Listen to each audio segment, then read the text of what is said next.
terms of the rig that I'm going to use today, I'll show you initially, not the one I'll actually fish with today, is the simplest maggot feeder rig that I'd personally go and use. You can see a lot of people using, say, quick change beads. The Drennan ones and Coram ones are very good. I don't tend to like that because the line can wrap around the swivel on the feeder. What I like to use is a twizzle boom that you'll see a lot of sort of slightly higher end anglers use on bigger venues, and it's a rig that you'll see me talk about when I'm talking about any of my feeder fishing on rivers or still waters. So this is how to tie it. It's dead simple. All you need is a little swivel stop clip bead. Just thread the line through the eye, pop my glasses on. Eyesight's giving up on me a little bit, so I'll pop them on. And it's dead simple. You just thread that onto your main line.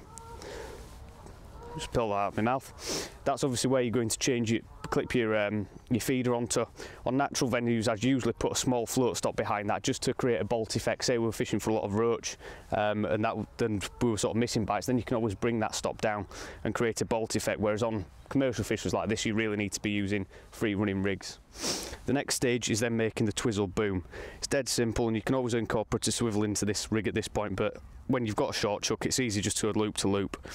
All I'm doing there is just twisting the line slightly, and you'll see that forms a small loop there. Basically at this point you can pull it down to the smallest size you want, so you can thread your hook through, and that's obviously where your hook length's going to go.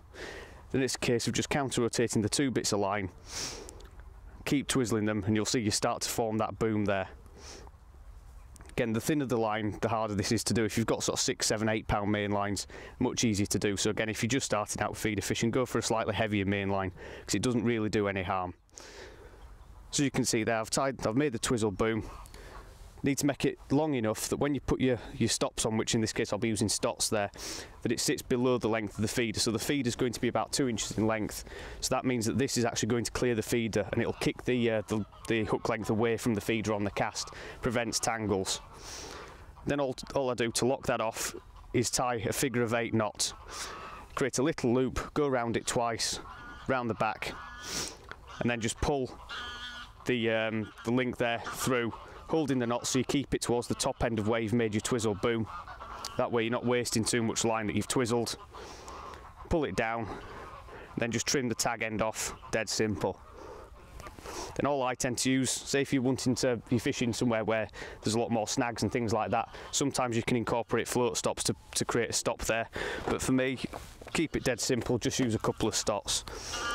Usually number 8s, but again when you're going much finer main line, something like a number 9, and you can put usually just 1 or 2. If I'm casting a long way, then I like to use 2. If I'm casting short distance, then one suffices because I'm using a lighter feeder.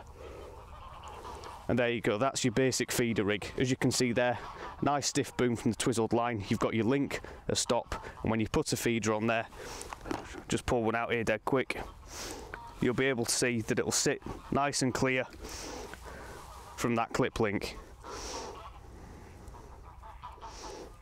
So as you can see, that's what you're looking for, is this length of the twizzle boom will sit below the feeder, so there's no way that can wrap and get caught around the feeder because it's too stiff, and it'll keep your hook length away.